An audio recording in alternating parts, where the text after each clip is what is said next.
There we are. Good Hey, evening I and know you guys. welcome to the Paranormal Lens podcast presented by Jott-Nyx Paranormal. My name's Chad Thomas. I think I'm on the wrong side. Jamie Widener's over there I'm over somewhere. here. I'm just here. So Present and accounted for. yeah, I think we were playing around with that at the end of the week last week, Yeah, and now it's yeah. all messed up. Oh So well. You know what would everybody's be gonna really be up. crazy instead of being left and right if we were top and bottom. Well, we That do would that when really we be go to the slides, remember? well. All right. Well, So anyway, ah, so Jamie, how was your week? it has been busy, dude. It has been crazy busy. Life stuff and then packing stuff. And You're packing? Well, I am packed. I am packed. I think. I hope. God, I hope. you're going somewhere? I am. I am. Okay. I've got a trip planned. Tomorrow, actually, taking off after the workday is done and driving a few hours to Weston, West Virginia, if you've ever heard of it. Small Maybe. town and kind of You know mid-state. you know what? I think I might be headed there too. You what? What? Yeah. Oh, we should coordinate this better. Yeah, What are definitely. you going there for? I got something Thursday night. Big building. Uh, Walmart? no, No, no, an old psychiatric hospital, something like that. something. Oh, that sounds familiar. So anyway, we both know where I we're know going. what you're doing. You know What what are I'm doing. So Yeah, yep. that's why we're here tonight. It is. So anyway, other than getting It's been a whirlwind. it Like has, yeah. how do you plan for this? Well, first of all, you know what you need to take, right? Your gear, your equipment, all the stuff you normally would take to investigation. But we're dealing with we're not dealing with general April weather. We're dealing with like late winter weather now. Uh-huh. I think it's going to be a high of 40 and rain throughout the day, so and dropping toward the freezing at night. So it's going to be interesting. Yeah, and it could be, it could be stormy, which could be good Yeah, for what we're doing. So, absolutely. so I am going to apologize. My voice may come and go throughout the night, but it's mostly here, so we're going It's to a go lot with it. better. Yeah, way to go. Your crack medical team has really pulled you through, Yeah. um, So, and all uh, those honeybees that donated the sugar and honey to you. Uh, exactly. So, Jamie was afraid he was going to have to read my script tonight, and I don't wish that on anybody. So, Yeah, it'd been, we would have covered it no matter what. It's all exactly. good. So So, so anyway, anything else, Jamie, or should we just get right into let's this? let's do this. This has been so long coming. Like months and months and months we've known and talked about it like a little bit. Now building up to it. So let's Yeah. do this. So we are talking tonight about Trans-Allegheny Lunatic Asylum. Before I start, I do want to give credit to the photographer of the pictures I'm using. They are owned and copyrighted by Walter Arnold of Walter Arnold Photography, and I am using them under the educational arm of the Fair Use Copyright Law. So just get that out of the way. They are not my pictures. I do not take credit for them. Mr. Arnold has done a wonderful job, so I just figured I would give him credit and use his great work. So Great. anyway, there we go. Okay. So tonight we're talking about the Trans-Allegheny Lunatic Asylum. As you know, as we've been bantering about, the Jott-Nyx Paranormal is traveling to Weston, West Virginia to investigate the facility. And before investigating, I like to know the history and the background of the place that I'm going to explore. I feel that this is important to an investigation, and I would rather know the history than the stories and experiences other people have had.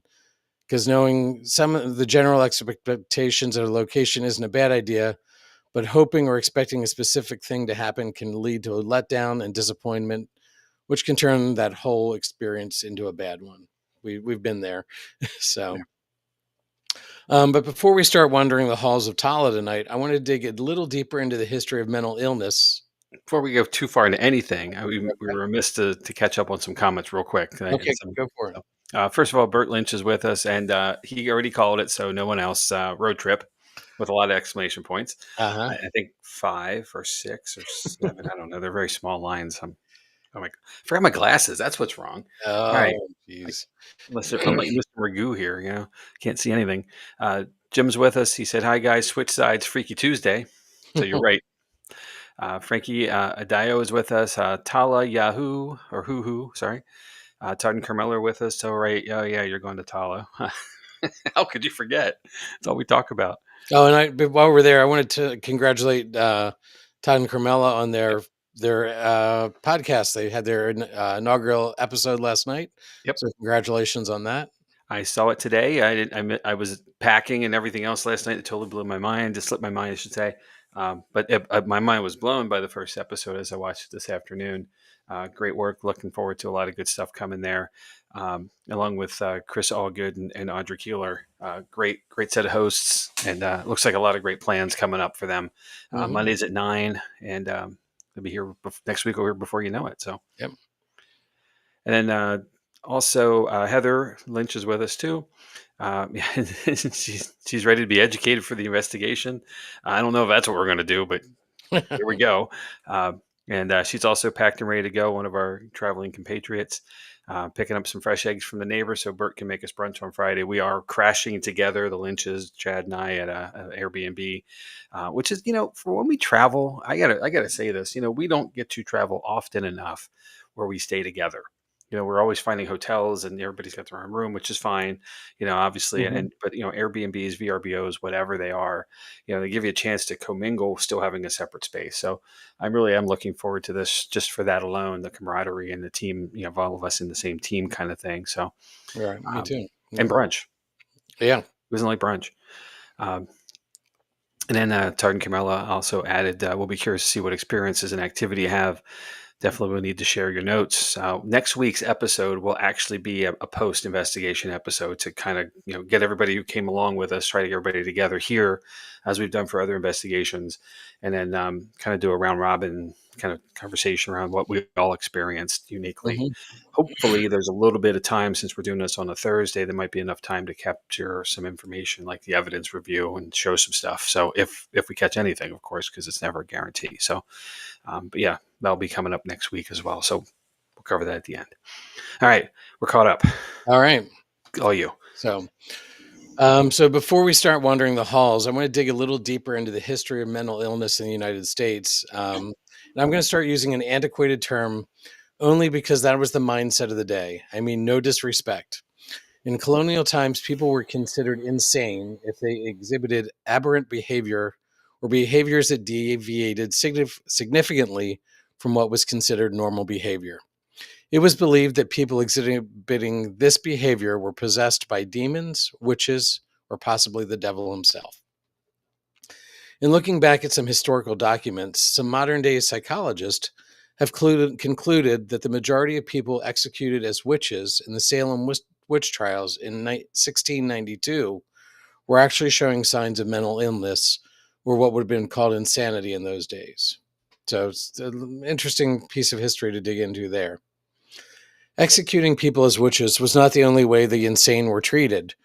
For almost the next 100 years, the treatment would be considered barbaric by modern standards. If someone was suspected of being insane, their family would typically hide them away in an attic, hidden sheds, secret rooms, or even holes in the ground. These were the lucky ones. If there was no family to take care of them, or the family didn't want to deal with them, the insane were remanded to the local jail along with common prisoners. Some places would chain them to the wall naked.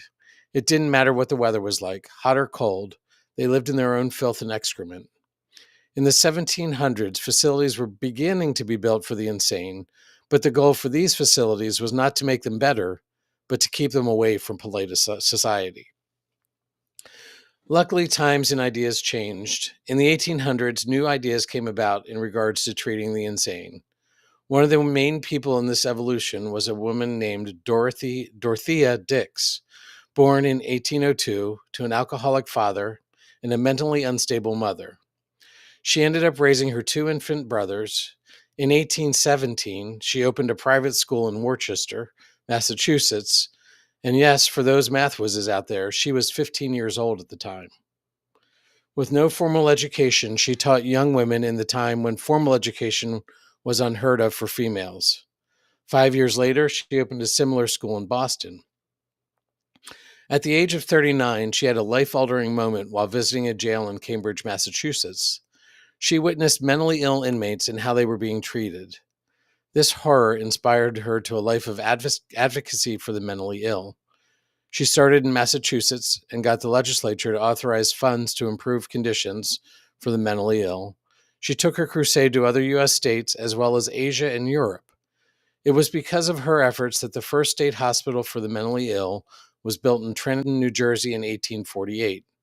It would be this hospital that Dorothea would eventually have herself admitted to after having several debilitating breakdowns. She lived here for the last 6 years of her life. It was thanks to Dix that people found a new way of thinking about the mentally ill and that funding became available to build places for the insane. Thinking about things differently and having money are a step in the right direction, but you still need a plan. Up until now, almshouses and jails were still the norm. But we're going to introduce Thomas Story Kirkbride to our family of people here. He was born to a family of farmers. Thomas was too frail to work the farm, so his father encouraged him to study medicine. He graduated from the University of Pennsylvania in 1832 with a degree in medicine, hoping to become a surgeon because it was prestigious. He looked for a residency. The only thing he found was a residency in a small town outside of Philadelphia at the Friends Asylum for the Insane. It was a Quaker-run facility that focused on removing the restraints, promoting a family environment, and giving the patients mental and physical stimulation. Though he did well here, he still wanted to be a surgeon. In 1833, he was offered a surgical residency and went on to be a successful surgeon and had a private medical practice. He had no intention of treating the insane. His work hadn't gone unnoticed, though, and in 1840, the hospital governors offered him the superintendent position at the newly built Pennsylvania Hospital for the Insane. It was a prestigious and well-paying job, so he took it more for those reasons than the opportunity to treat the mentally ill. He continued at this post until he retired 43 years later. He would go on to study treatment and housing of the mentally ill. In these studies, he began developing the idea that the building was just as important as anything else to the cure. So in the early 1850s, his hospital population was outgrowing the facility. This allowed him to go to the hospital governors with a plan and ask for funding to build his ideas. They approved the building of a new facility based on his theories, and the Kirkbride Plan was born. Over the next several decades, over 300 facilities would be built based on his plan. He would become known as the foremost authority on hospital design. His plan included incorporating light, fresh air, and nature into the building. Doors were carefully positioned so that when opened, sunlight would flood through them. Open spaces for patients to gather and to socialize and eat were plentiful, and even the grounds were landscaped in such a way that patients looking out the windows could only see rolling hills and openness, nothing that would suggest that their hospital was also surrounded by gates to keep them locked inside. So as you can probably guess, that brings us back to the Trans-Allegheny Lunatic Asylum. Due to the work of people like Dorothea Dix and the Virginia legislature authorized the building of a facility across the West Fork River from Weston in the early 1850s. So at this point, we're still talking about Virginia because it's pre-Civil War, and it was the Civil War that split Virginia and West Virginia. It was designed by Richard S. Andrews of Baltimore. He had designed the south wing of the U.S. Treasury Building and the Maryland Governor's Mansion. A committee toured several other state facilities and determined what was required, most of these were based on Kirkbride's idea. So looking at the finished product, it resembled Kirkbride's design in many ways. The General Assembly appropriated $50,000 and construction of the Trans-Allegheny Lunatic Asylum began in 1858. Much of the work was done by prison laborers. In 1861, the Civil War put a hold on construction. When Virginia seceded from the Union, the new government demanded the return of the hospital's unused funds. The 7th Ohio Volunteer Infantry seized the money from a local bank before it made its way to the Confederacy. This money eventually became the startup treasury for what we now know as West Virginia. Money from this treasury allowed the construction to continue in 1862. Unfortunately, the site was occupied by both Union and Confederate troops, and building supplies were taken by Confederate raiding parties. In 1863, when West Virginia became a state, the facility was renamed the West Virginia Hospital for the Insane. On October 22, 1864, under the direction of Dr. R. Hills, the first patients moved into the facility. By 1868, there were 200 patients being cared for at the facility. In 1870, the legislature approved another $110,000, and construction would continue until 1881. A central clock tower was completed in 1871. Segregated rooms for people of color were completed in 1873. The facility was self-sufficient as it had its own farm, dairy, waterworks, and cemetery. In 1902, a gas well was drilled on the property. In 1913, the West Virginia legislature renamed the facility to Weston State Hospital. On October 3rd, 1935, a fire was started in the main building that would destroy 6 of the men's wards.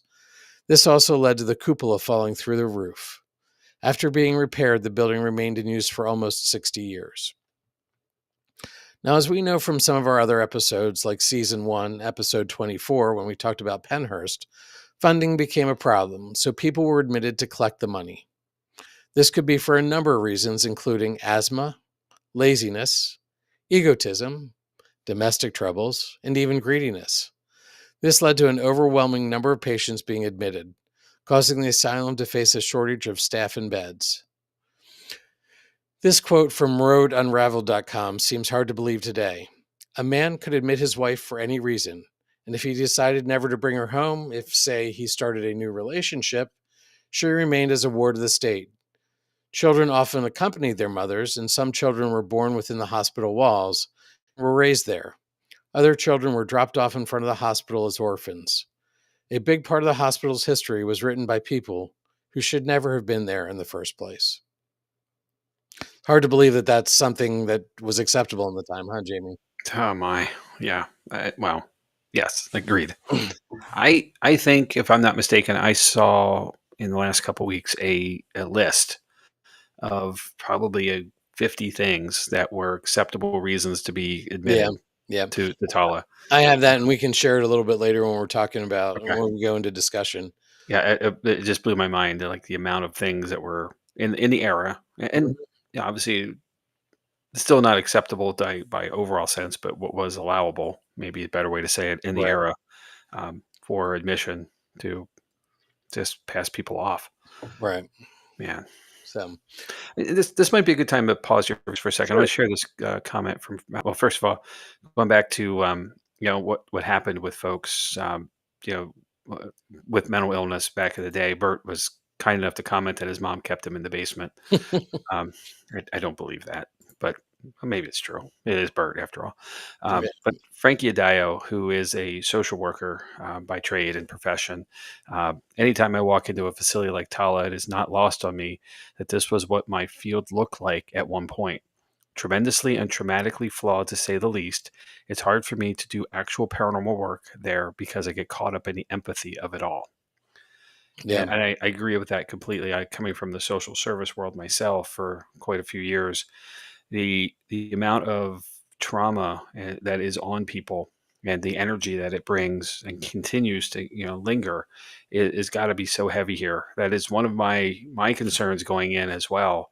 Hmm. In advance of this, knowing what this was like, and what Right. it could still be is quite gonna it's going to be Well, quite interesting. in being semi-sensitive myself, it's one of the things that worries me. I know several of our teammates have already talked about having visions and dreams and things, Lead up stuff, yeah. and it's amazing. But I am a little worried about going there just because I know how emotional I could feel going to some of these places, and this Mhm. this is probably the top one. Yeah. So we'll see. Yes, we will. You're right. So, so And thanks for sharing that, Frankie, by the way. yeah, That's no, I do appreciate that, and quite well made. Frankie, I'm glad that you joined us tonight because I was thinking of you when I was writing some of this stuff, just how the field has changed. So, the facility was originally designed to house 250 patients in solitude. So they each basically had their own room, their own space.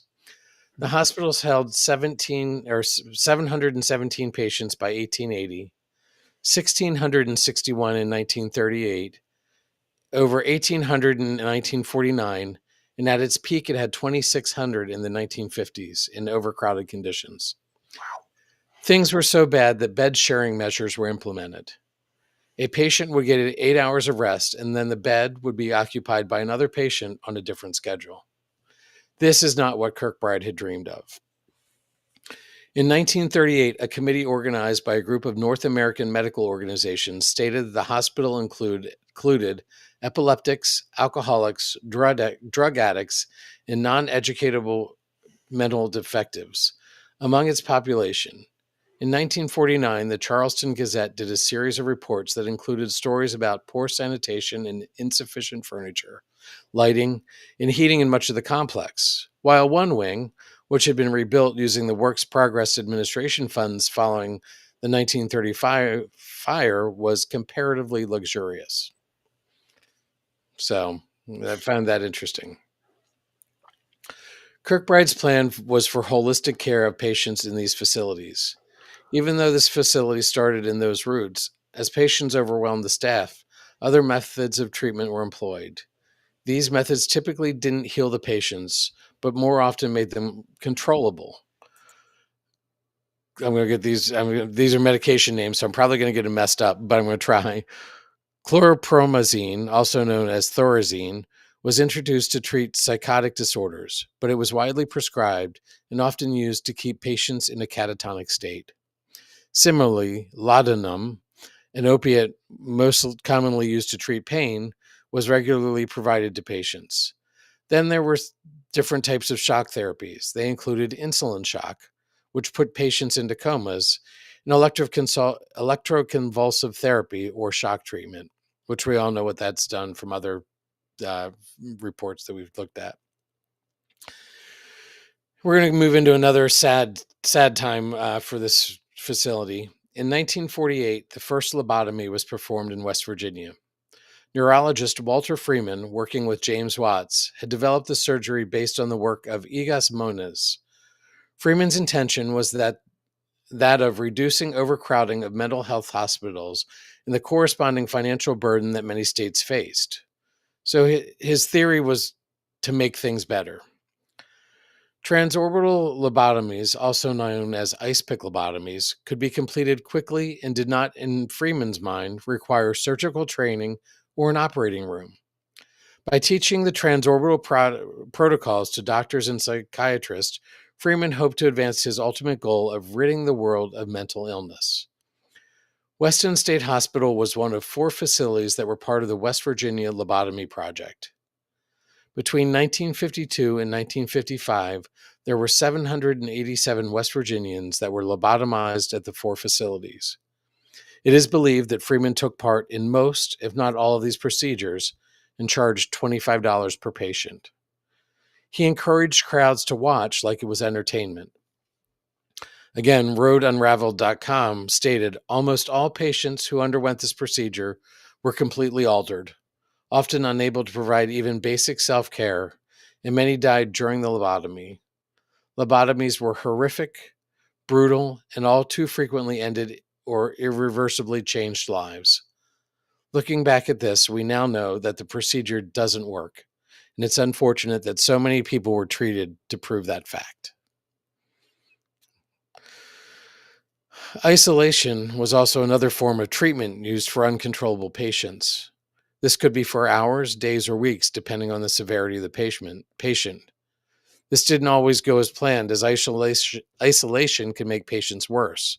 I'll talk about that a little bit more in a bit. We began to see a reduction in population in the 1980s. This was likely due to changes in how mental illness was treated, but patients who could not be controlled were still locked in cages. Governor Arch Moore announced plans in 1986 to build a new psychiatric hospital and convert the Weston Hospital to a prison. As work began, the state found this unconstitutional, and the work was stopped immediately. The William R. Sharp Jr. Hospital was built in Weston, and the Weston State Hospital closed. This was due largely in part to a class action lawsuit that was filed by family members of patients. The facility sat vacant for years after that. It was used for fairs, church revivals, and tours. While these were all good intentioned things, 2 1999 events on May 22nd and May 29th were not. Approximately 20 local off duty law enforcement officers decided to use the building for a paintball battle. According to the Pittsburgh Post-Gazette, the building was stained and marred with countless marks from paintballs. This caused an uproar in the community and cost at least 3 people their jobs. In 1978, the main building was listed on the National Register of Historic Places, and in 1990 it was named a National Historic Landmark. Now the building has been opened up for tours and investigations. There are multiple tour options available, as well as paranormal investigations, thank goodness, or we'd have a wasted trip. For more information on that, you can head to the Trans-Allegheny Lunatic Asylum.com for all the information you need. They're open this year from March 29th through November 9th, Tuesday through Sunday. And I want to note that it went from the Weston State Hospital back to Trans-Allegheny Lunatic Asylum when it was purchased by the private group that owns it now. So I know you may want to know more information on haunts of the place, but I don't want to give too much away. I will say that while the exact number is not known, it is estimated that 30,000 people may have died due to unsanitary conditions, poor staffing, and lack of care at the facility. Now, I'm going to talk a little bit about some of the things one may expect while investigating. I'm not going to go too deep into anything. Hopefully, we will have some personal experiences to share next week. If you don't want to know, now would be a good time to go get a snack and come back in about 5 minutes. Jamie, you're not allowed to go. Oh, wait. I could use a snack. I mean, really. So, all right. So, as with most haunted places, there are reports of dark shadows, objects moving on their own, disembodied voices and cries, bangs on the walls, and breaking glass. The Trans-Allegheny Lunatic Asylum has many of their own stories. Here are a few I found. Whether they are true or not, we will just have to see. So we're going to start with what's called the back room. In the room towards the back of one of the wings, a patient named Dean was murdered by Big Jim and Dave Mason. They attempted to hang him, but that failed. When that failed, they placed his head under a bed frame and jumped on it until the bed frame touched the floor. Other patients were also murdered in cold blood by their peers, as overcrowding, mental illness, and poor care became the lethal combination for aggression. So this room is known for its cold spots and quiet cries, which is said to be Dean. So earlier I talked about the isolation cells. Asylum staff were empowered to send their patients into isolation if they were deemed uncontrollable. This, of course, was up to the discretion of the staff that was already irritated and overworked. Isolation was so terrible that patients would do just about anything to get out of it. One story in particular is about a former boxer who suffered from head injuries during his career that left him violent and emotionless. He attempted to beat down the metal door that isolated him. He ended up ripping the door off its hinges, leaving visible dents in the steel. When he finally got the door off, he handed it to one of the nurses and calmly returned to his room. The rooms used most for isolation tend to have violent energies attached to them, with visitors reporting being pushed or scratched, as well as in disembodied voices saying, "Get me out of here." So next we're going to talk about Little Lily. This story comes to us from the Spartan Shield website. Little Lily is one of the most well-known ghosts. This is one of the most prominent versions of Gladys and Lily's story. Gladys was sent to the asylum when she was supposedly raped by Civil War soldiers. When she was admitted, she found herself pregnant. Gladys passed away during childbirth, leaving her infant left alone. The nurses in the ward immediately took to the little girl, naming her Lily. According to the legend, the child only had one home for a very short period of time. When Lily was 9, she contracted pneumonia, which ultimately killed her. Now people like to visit Lily's room and bring her things like toys, stuffed animals, and candy. Many people state that the toys will sometimes move, and even the candy will disappear. Many believe that this is Lily's way of playing with the guests. Ruth. On the first floor, there was a female patient named Ruth. She resided in the Civil War wing with the veterans. According to her legend, she hated men with an unbelievable rage. To this day, some people say that she will throw things at men if given the chance. Other spirits that are believed to reside here are Civil War soldiers who were housed in their own wing after the war, Nurse Elizabeth, who still roams the halls taking care of her patients. There is also James. He had a heart attack while taking a bath in one of the upstairs bathtubs. This group of spirits are typically friendly. The last one on my list is called Slewfoot. No one knows how the man became known as Slewfoot. Supposedly, he roamed the upper floors and killed and tortured people in the upstairs bathroom. To this day, he haunts the bathroom and the upstairs floor. With everything that happened here, I'm sure this is just a small list of the spirits that roam the halls of the Trans-Allegheny Lunatic Asylum. So, I want to cite some sources, and Jamie, we can talk about things and see what you think. Newspapers.com, Pittsburgh Post-Gazette, June 20th, 1999. AshleyPetersonMedium.com, What Made You Crazy in 1864. www.wvencyclopedia.org, entries 1106 and 2339. Trans-Allegheny-Lunatic-Asylum.com. www.roadunraveled.com, destination guides, Trans-Allegheny Lunatic Asylum. Let's see, GEHSpartanshield.org, 4568 features, Trans-Allegheny Lunatic Asylum ghosts. Walter Arnold Photoshelter.com. And we can't forget our friends at Atlas Obscura, Places, Trans-Allegheny Lunatic Asylum. And I love this line from their website. They may label this as a ghost hunt, but it's also an awesome legal urban exploration of an abandoned set of asylum buildings. So that's what I got, Jamie. What do you think? Let's go. Let's go right now. Let's get this going. 24, whatever, 36 more hours until we get there. 48 hours. I don't know. I'm losing track of time here, but yeah, we got to go. I'm aware of most of these stories by the media outlets and the sources that are available, around it as well. Right.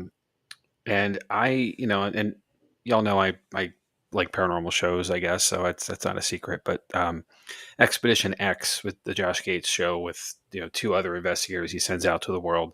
They launched season 8 in episodes 1 and 2 at Tala, and they came across some rather interesting stuff. And quite a few things they did there, a lot of tools they used, but one of them was the Estes method in the room where Dave Mason and Big Jim killed the other inmate with Right. the bedpost, and they were getting actual responses from, at least seemingly from, those individuals, at least Dave Mason. And then at the very end of the second episode, and in the time frame that they were doing that session, something happened in another area that was chilling. So if you haven't seen it yet, I highly recommend watching these 2 episodes. If they're on demand, so they're only 45 minutes a piece. They're easy.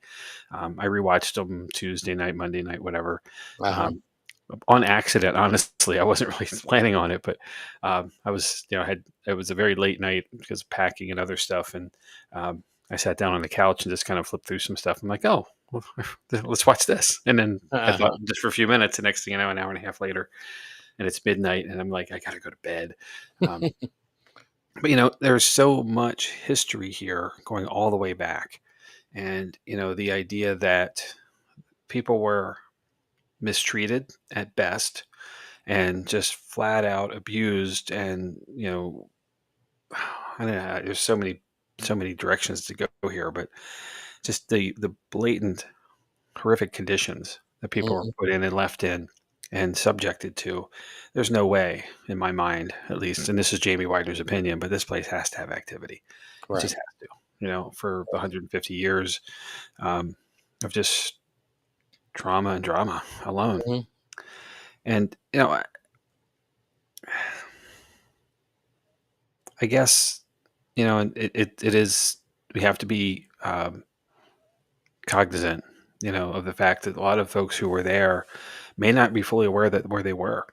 You know, Right. and that's really, it really makes me sad. And makes me kind of the empathy thing that Frankie was talking about, it really comes more into play there than the ones who were aggressive and violent, those things, because there was no place that would take them otherwise. Even the jails, wouldn't take them.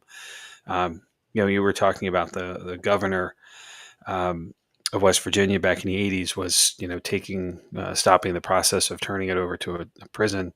But that's also the same time, if you remember, we were at West Virginia Penitentiary, there was a prison break and guards were captured or kidnapped in the process, and one was killed. And that same governor wasn't willing to really help out there, Right. if I remember that correctly. So it's interesting, how once you become a criminal, you kind of things change for you, and Right. you're kind of there for wherever the state wants to send you. And putting those people in with individuals who are um, have a mental disability or handicap, it just that's not right. It's just it's wrong on so many levels anyway. Right. And the poor people were subjected to their violence and their sadism and all this stuff. Just the evilness that they brought. And they didn't have a chance. Right. To have any kind of life there. So you were talking earlier about the list of things that you could be. Yeah, So here's that list. it's really long. It's really long. Obviously, it's going to be hard to read here, but um, it's crazy. Sorry, that's a bad word to use for this, but it's amazing. Some of the things kicked in the horse by a head, or kicked in the head by a horse. Ill treatment by husband, imaginary female trouble, um, immoral life, marriage of a son. What? Some of these I'm just not going to read. Opium habit, overaction of the mind, overstudy of religion. Parent. This is okay. I shouldn't say this, but here's a West Virginia one for you. Parents were cousins. Yeah. Um, I uh, mean, when weren't they? Oh yeah, no. bad company, bad habits and political excitement, bad whiskey, bloody flux, carbonic acid gas, congestion of the brain, decoyed into the army. Uh, what else? Domestic affliction, dropsy.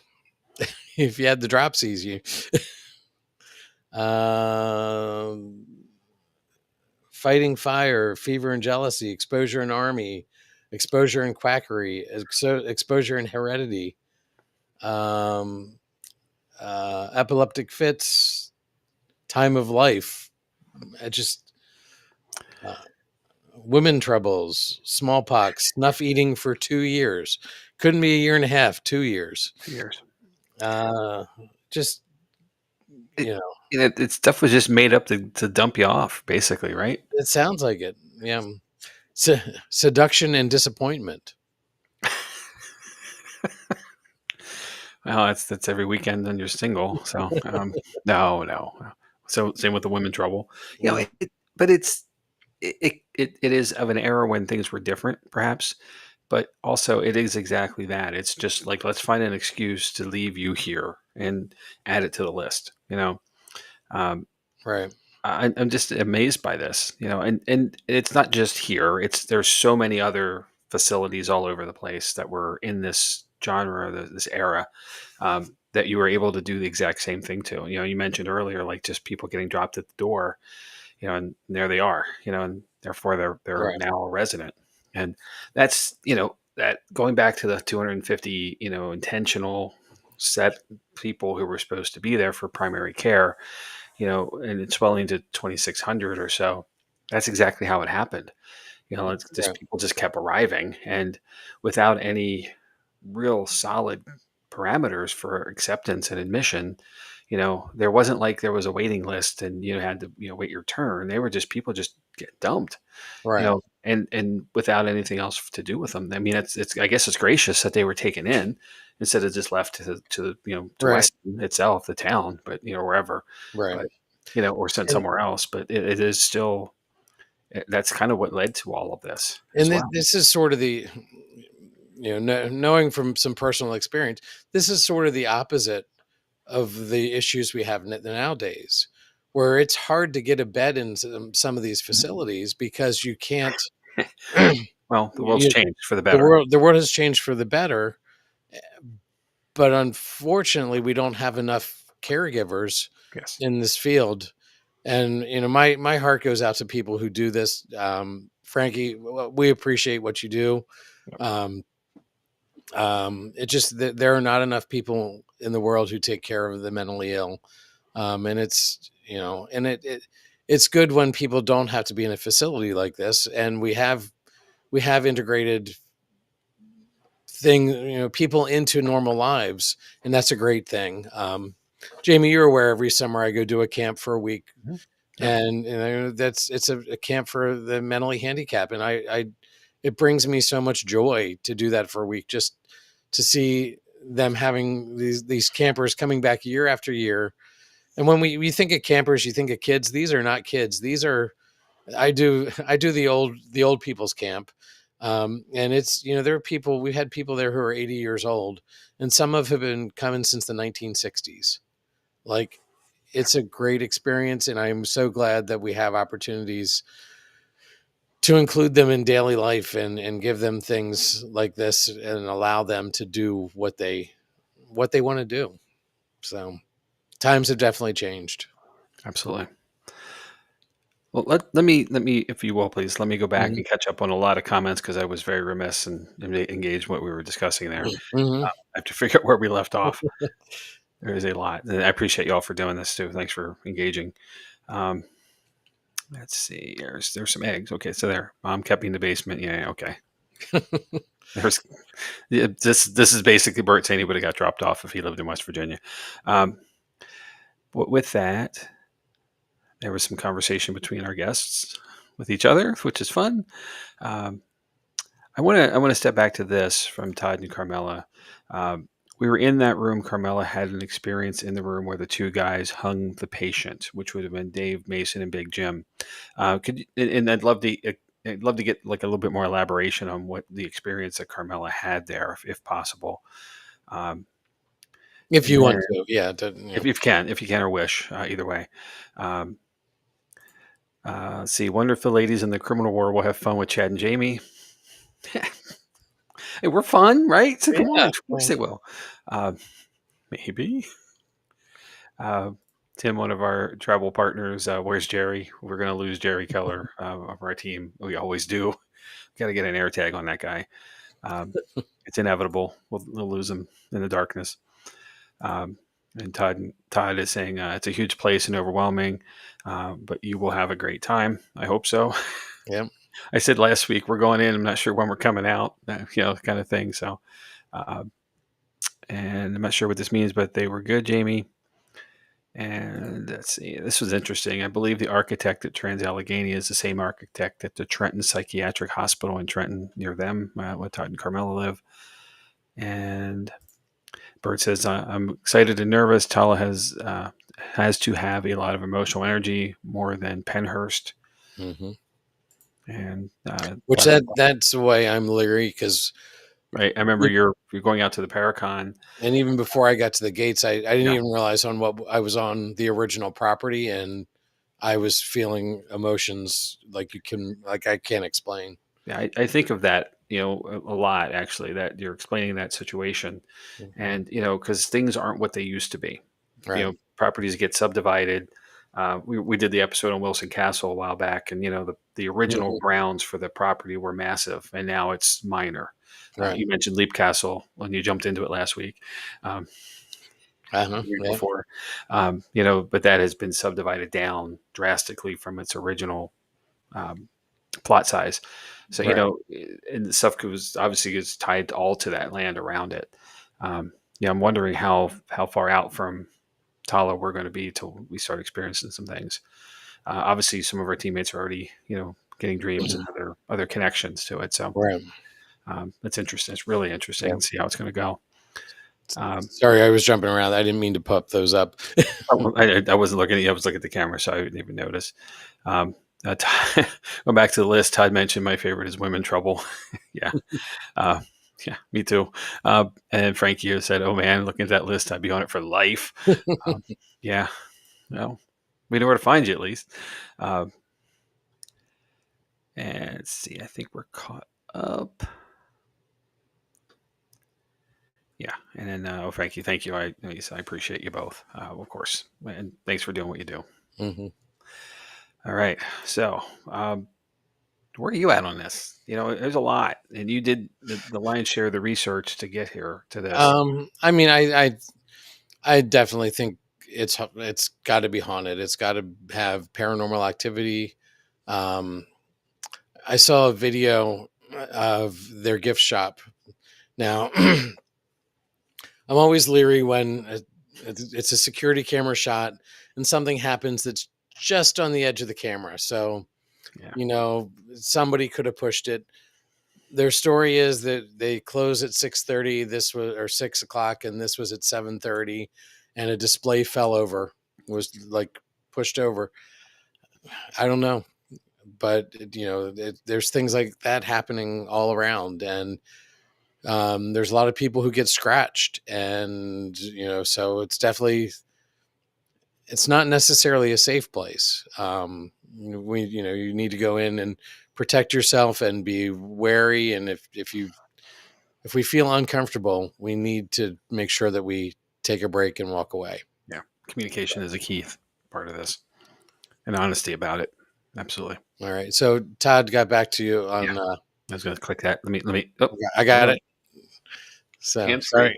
It's okay. You got it. So Uh, the answer to the issue, the question of what Carmela experienced is she had head pressure and this would be a reason to get admitted right there. Head pressure. I'm sure that's on the list, right? yeah, I Um, think so. when the mood was playful and airy, it was the boy who had his head stepped on with the bed frame, and then continuing to say, and when the two guys who did it to him, the mood went heavy. So I can certainly understand that. And that's really going back to my comment about the uh, Expedition X episode is that when they were having the SC session in that same space, a person stepped out of one of the maximum security cells with against the laser grid. I mean, it's a clear person; you can see it. It's kind of like, and you take it for what you want it to be, right? Right. This thing is interpretation. But to me, at least, it looks like someone breaks the plane coming out of that cell where no one should be, and it's in the time of the call and response around that. SD session, so which was engaging that person. So it's compelling to some degree. I Uh-huh. mean, I'm curious to see what we find. Definitely. Yeah. So we just got to get there, Yeah, we right? do. You So, know? one thing, Jamie, I didn't cover, and you had brought it up earlier Oh when we yeah, saw yeah. each other. Um, I'm looking at some notes off to the side here. That's why I'm not looking at the camera.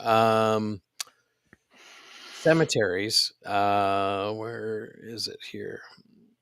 Um, I'm going to read right off the Road Unraveled site.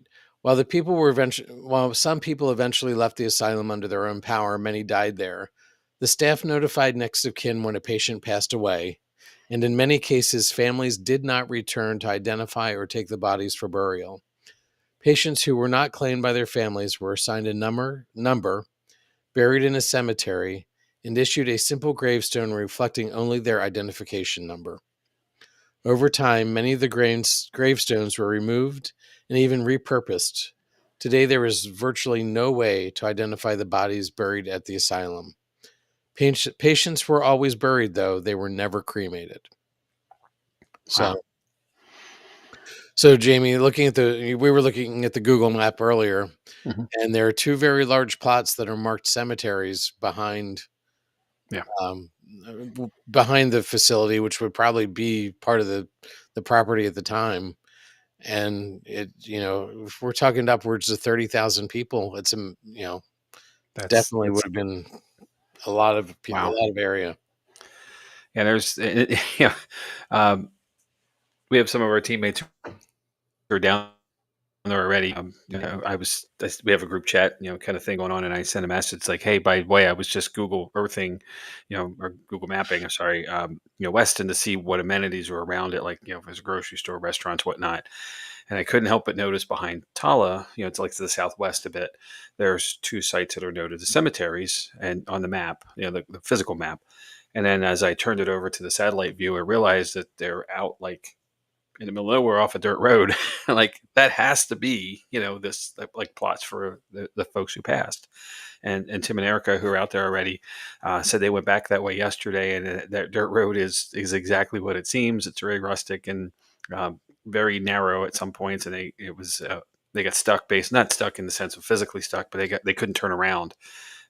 So it's one of those things where, again, when you put people out of sight, out of mind, all the way, back there, kind of thing. And Mhm. obviously, the property was a lot bigger back then, so I'm not sure if it's even on site anymore. But it's not, by any means, it doesn't look like on the satellite view. It does not look like a cemetery as we would expect, with headstones and some kind of markings of some Right. kind, parameters to set Right. up It's the pretty side. much a pauper's field, which is Yeah, yeah, good way to a say it. shame. And yeah, Well, that's how the people were treated, right? If no one claimed you, and I mean, at least there was burial and not cremation, perhaps, just to keep in the sense of last rites. But there is that idea that you're sitting in an unmarked grave, and you might, depending on the day and the circumstance, you might not be alone in it. So, right. Well, um, I kind of, mean, wow. you didn't have your own bed when you were at the facility. Well, absolutely. I mean that's one of the things that I find. I mean, not impossible to believe, but it's bed rotations. That's Right. well, again, different era, different time. Mhm. Yep. All right. Well, Thursday at 9 p.m. can't come quick enough. Just think that in what 47 hours we're in. So Uh-huh. yeah, West So, Virginia, here we come. yep. And you're heading down tomorrow, aren't you, Jamie? I am going to leave work a smidge early and come here and finish up some stuff I got to do, and then hopefully be on the road and be there between 11 and 12 tomorrow night. Sleep in a little bit. I have a hotel for the night, and then we'll transition over with the Lynches. So I did just wanted to drive all in one day and then investigate all night and then Yeah. blah blah blah. So I'm getting old. I learned my lesson. I think I told you this when we went up to the Hinsdale House in Western New York. Drove up that afternoon, did all night, and then turned around after the investigation and drove back. Um, just Yeah. logistics made it work that way for me. What I needed to do, and man, it was a bad idea. It was a really bad idea. The home drive was the bad idea, Yeah. not the investigation. Well, Hinsdale was all right, but Yeah. um, I have made my opinion on that known already. But but it was one of those things where I really should not have done it. So Yeah. lesson learned. Yeah, Yeah. there's So a radius now. I'm hoping to get a nap in somewhere on Thursday because I'm driving Okay, down on Thursday, but we'll see. sure. so and Albert says, "Come on Thursday." Yeah, exactly. We can't get there fast enough. Yeah, and then Frankie brings up a really good point. Of the paranormal hangover that happens all too often. Yeah. We talk about this at the end of our investigations all the time to our guests in our public events, but we're up later than usual. We've likely had more caffeine than we normally would to stay up that late, and all of that stuff is just a dehydrator for our bodies. And we those who are out the same amount of time hopping the bars, you wake up with a hangover in the morning. It's a very similar feeling Hmm. because honestly, it's just dehydration. Alcohol dehydrates. The same thing occurs when we're not hydrating during the events. No one brings a big bottle of water with them. So I always tell folks to get your Gatorade or whatever your brand of electrolyte of choice is, and chug some water, whatever. Take a couple aspirin when you get home, and you will feel a whole lot better than if you don't in the morning. It's from experience. Yeah. So Bert's got a plan here. Spoken like a senior gentleman right there. All right, I like it. Sounds like a really good plan. Take the tour during the daytime and go back to the house, take a nap. So Yeah. yes, Yeah. sir. I'm hoping to get down there around 1 o'clock. All right. So Well, I've been proven wrong by Dr. Todd. Alcohol doesn't dehydrate. Okay, that's my bad. All right. So let's move along and get our stuff for the closeout here, and we'll all right. go finish packing. Yeah, you want to get to bed, don't you? I can. I have so much stuff to do yet tonight. It's like All right. So, upcoming episodes next week on the 15th, we're going to talk about Tala again, but it's going to be the experiences from all of us who are going down and those who can join us, of course. So, keep an eye on that. Hopefully, we'll have some cool evidence or at least some really cool experiences to share. Um, on the 22nd, we're going to talk to the folks at the Doss House. That is Shauna and Danielle Rigsby. It's a new location, newly opened location here in South Central Pennsylvania. It has a lot of promise, and we're certainly looking forward to having an opportunity to talk with them and perhaps get out to see the Yep. site ourselves. I did see that they had a cancellation, so they've got an opening. Ooh, okay. So And if you're for those not seeing us here, the Doss House is DOSSHOUSE, not DOS, perhaps, if you're looking to Google it. And then the 29th, I'm going to cover the Portland tunnels out in Oregon. And on the 6th of May, we're going to have a special guest with Land and Legend Paranormal and our friends Stacy and Greg. may as Greg? well jump. Oh, Yep, sorry. yep, There. another slide there. And that leads up to our investigation with them coming up on May 17th at Booby's Brewery as a para-unity event opportunity. So we have them coming in as a special team to join with us and our guests that night. So it's really exciting. That is on the horizon now that we're getting into April. Yep. So coming very soon. And speaking of investigations, what's coming up with us? We are going to again be at Tala on Thursday, but coming up, we have a public investigation at Booby's Brewery in Mountjoy, PA on April 26th. Tickets are still available. On May 17th, we have our Para-Unity event with Land and Legend Paranormal. Moving into June, which, man, June's like halfway through summer, it feels anyway. Yeah. It's not. It's still spring, but it's just like, wow, warm weather finally. We're going to have another public investigation at the brewery. And then we're going to take a field trip on the 28th out to Crescent for the Crescent Paracon and Horror and Paracon event that day. Chad and I will be there with some folks from our team. We'll have a table or booth set up, some opportunities to engage with us there if you're out and about in mid-state PA. It's a really cool place. A former sanatorium, as well as I understand it, used to be owned by the Heinz family. Back in the day, it was supposed to be the ketchup empire. Mhm. It was supposed to be the summer residence to get them away from Pittsburgh, and some tragedy befell the family, and it got transitioned to something totally unexpectedly different. So, was its own set of drama and traumas as well. Mhm. So, but cool place and really an interesting place to investigate as well. So, the Paracon's during the day, and I think you can get a separate ticket to investigate in the evening if you wish. I believe you're right. So, all right, and let's see. Of course, you can always follow us. You're finding us on Facebook and YouTube tonight here in our live event, but we're also on all of the streaming services, Apple Podcasts, Spotify, Audible, and a few others as well. So if you're catching us after the live event, thanks for hanging in with us and catching up with us here. And we do have obviously our Facebook page for the team and for our Jott-Nyx Paranormal team, but also for us with Paranormal Lens. And if you have an interest in sharing something like a thought for an episode or experiences you're having or anything like that, you can always shoot us an email at paranormallenspodcast@gmail.com. Chad and I both get that, and we're happy to bring something on to our program that you've suggested. We've done it quite a few times already. We're always willing to move our schedule around. Those things you saw earlier, we self-produce, so we can do whatever we want, which is pretty cool sometimes, right? Mhm. But that means we can bump stuff around, and we need a little time to research and dig in a little bit, and but we're happy to move it up to near the top of the list for you. So Yep.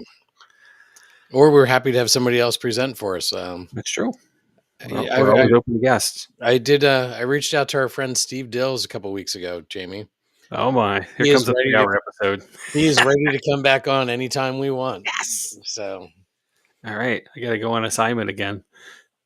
That's yeah, been a year, by the way. I just was looking at my, remembering things on Facebook, whatever I think it was, like memories, and I was on site doing that research for the Haunted Mansion episode right about a year ago. So yeah, it's time for Steve to come around. He and Chris, I believe, covered yeah. my seat. That it took two people to fill in for me, but it's cool. No, it didn't. It didn't at all. They were so So, much better than me. so Uh, we but we're need to down. we need to get you and Steve on the same episode. We were. We did Skidwalker episode, so We did. Yep. So so yeah, he's due to come back. I'm excited to see that and catch up with him too. So, I, obviously catch up with what's going on down there. I'm not sure what Albert said would no to here, but I don't anyway, either. But did you? I'm sorry, I was not looking at the pop ups here. But did you share Bert's comment about? I did not. I know we've talked about this. There's Bert saying no, but Bert has a background in uh, law enforcement and corrections, and he used to transport prisoners to and from Crescent when it was open, which again here in Midstate PA was that facility where folks were dumped, very much like Tala. Oh, I'm sorry. He did clarify the no was the 2 hour episode potential. I Uh, said 3 hours, by the way. So, um, and then because what you guys don't know, and this is the fun of it for us sometimes, is that when we have a guest, there we talk before with each other, of course, to set up getting into the episode. But then after, once we go through everything, we tend to hang on a little bit longer as well. I believe we had a 2 full-hour episode with Ron Yacovetti and Lourdes Gonzalez a while back. And then afterwards, I think we still had another 45-minute conversation after that. yeah, So, yeah, and I think it was like 15 minutes before, and yeah. So, yeah. and that's fantastic time with fantastic Oh people. I'm yeah, never going to definitely. complain about that. But, it's one of those things where it's what you don't see, Yeah, and leading yeah, into it and leading out of it. So, yeah. yeah. Frankie said Crescent is another intense location. So Yes. Yep. I've not been there yet, but it's definitely on my list. Yeah. So Well, we will be there coming yep. up. So it's going to be a pretty exciting day. So, So all um, right. Well, Jamie, I know you want to get going so you can get packed and get everything wrapped up. So I got packing to do. I got dogs to walk, all kinds of stuff. So I'm going to see bed eventually. But Chad, thank you for covering this and mhm, and really doing a deep dive into the intricacies of it. This is sensitive mhm, stuff, and and setting the stage for us to get there this week. It really helps me as well. What I think I know isn't everything, obviously, and you right. really covered some of the key points, and I appreciate that, making sure we're all prepared for what we're going to walk into and experience. So, and we're excited for next week. I'm already excited. I mean, I don't want this to pass. I don't want to look Right. over the event and being there, but I'm really looking forward to getting everyone together and talking about it after as well. Yep. It's going to be super cool. Yep, So, definitely. So all right. all right. Well, on that note, we will see everybody. Well, if all things work correctly, we will see We everybody hope. next week. We hope we'll see you all next week. So we'll see some of you on Tuesday or Thursday, Yep. and we'll see the rest of you next Tuesday. So good night. Thanks, everybody, and we will see you soon.